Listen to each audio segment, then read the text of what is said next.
56 miles per gallon by 2025. The White House banking we can do it. The auto expert who says we're going to pay dearly for it. Double the standards, double the trouble. The White House is now mulling a new plan to boost fuel economy standards in cars and trucks to 56 miles a gallon by the year 2025.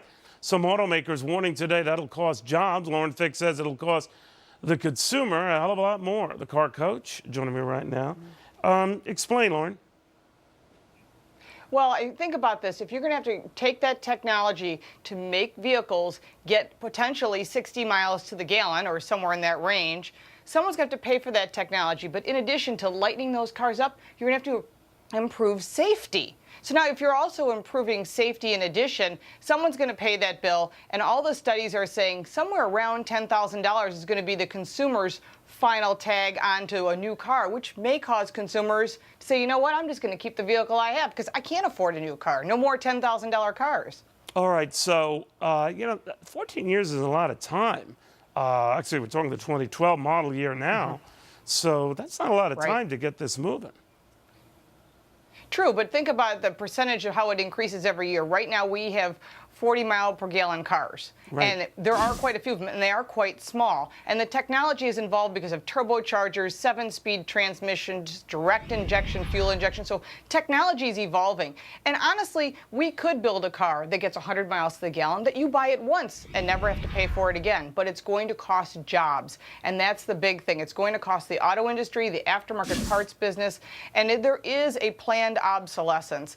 And the bottom line is, and this is why I like to go on record by saying, when these government politicians that are lifetimers have never bought a car, have never paid for gas, and don't have a clue what the average Joe has to pay every day and go paycheck to paycheck and actually pump their own gas, unless you live in New Jersey or Oregon, then, these are the people that are actually paying the bills. And the government, they're going to flip around and say, whatever. Let's say Lauren's right that you're going to have to pay more for that vehicle. You'll save a ton in gas. What do you say?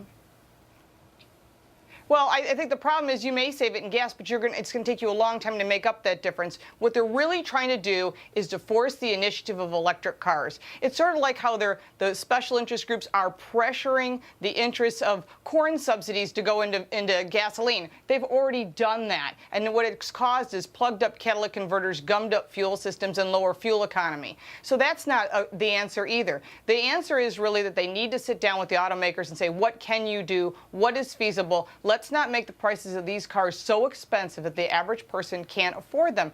And it's really important when it comes down to jobs. That's really the bottom line, because right now, if they go ahead and make that happen, if they push that, we could lose up to 250,000 jobs, and there are studies to back that.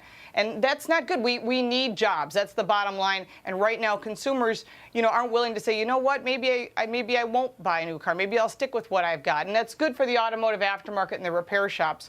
But when it comes to the government trying to shove things down our throat and overregulate, that's where I have a concern. Thank you, Lauren. Good seeing you again. Thank you. Lauren Nice Fix. to see you as well.